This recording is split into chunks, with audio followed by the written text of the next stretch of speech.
Hey, what's up guys? Airsoftman819 here again with another video. So say that you're a brand new Atari 2600 owner. You've just bought yourself a used Atari 2600 and you're excited to get home and play some games. You got everything you need.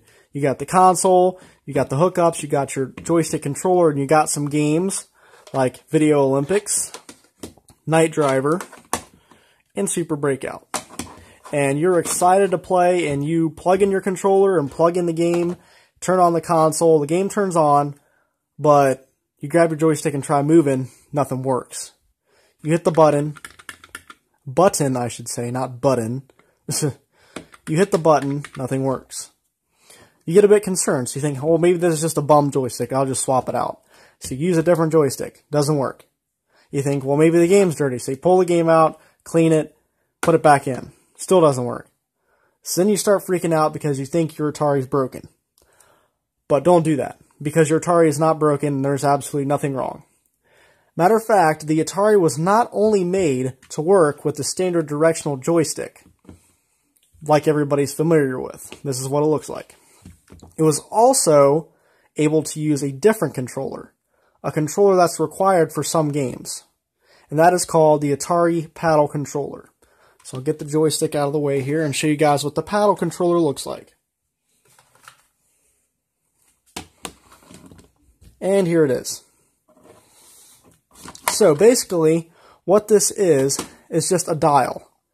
It's a dial that has a switch in it that sends its direction, and you just spin it around. I believe it's got a 270-degree spin to it. It stops at some point. It stops right about here, but it's almost 360. I think it's 270 degrees. It's basically just a directional switch attached to a dial. So you have the dial, and then you just have the one button on the side.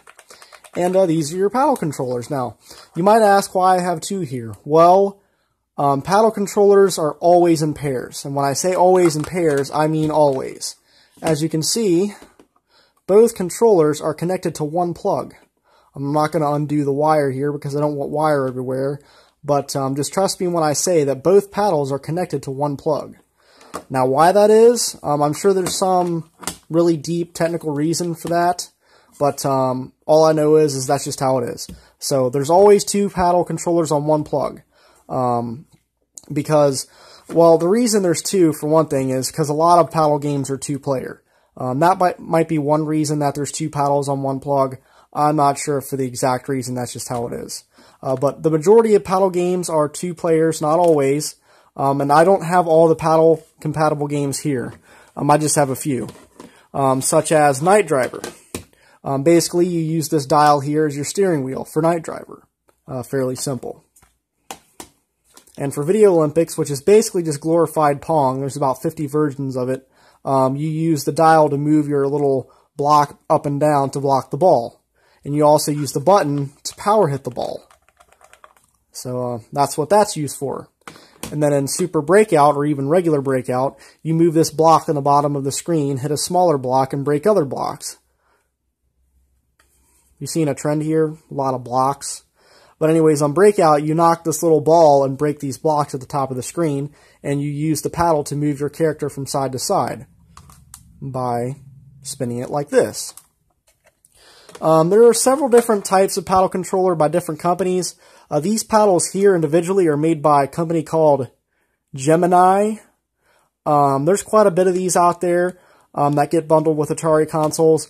I would say the best paddle controllers to have are the official Atari ones, which actually look just like this, except instead of having Gemini wrote here, they have a little sticker on the bottom that says Atari paddle or something like that. Because the Atari ones tend to be higher quality. These are kind of cheap. They feel kind of flimsy. The plastic feels kind of thin. They just don't feel quite as high quality. The button feels kind of cheap. And they're just not quite as high quality, but these work okay. If you can find these fairly cheap, I'd recommend picking them up. They're not bad, but these Gemini paddles just aren't quite as high quality as the Atari brand. But paddle games tend to be really fun, and the sensitivity on these is actually really high. You can actually get some really precise movement out of these on games like Video Olympics and Super Breakout individually. But the paddle games are really fun. They're also really intuitive and easy to play. Like games like Warlords or Video Olympics. Really fun games to play with your friends. And so I would definitely recommend, if you're a budding Atari collector, or if you want to play some really fun games on your old Atari 2600 and you just don't have a set of these, I would definitely recommend picking them up because they're very fun. One issue with these is they tend to degrade over time. And what happens is it starts to jitter. Like, you'll move your character on screen, and the character on screen will start to jitter a lot. And that's because the sensor switch inside of the dial here is either dirty or worn out. In most cases, you can fix that by cleaning these. In other cases, they might just be wore out. But that is definitely something to look for. So when you're looking for a set of used paddles like this, make sure the seller specifies that they are jitter-free, unless you want to try fixing them yourselves. These were kind of jittery when I got them, and I cleaned them out and fixed them. I can't talk tonight. I might make a separate video of me doing that with these, but they're definitely really fun to play games on, and they're a definite must-own for any Atari enthusiast. So I hope you guys enjoyed this video, and I'll see you later.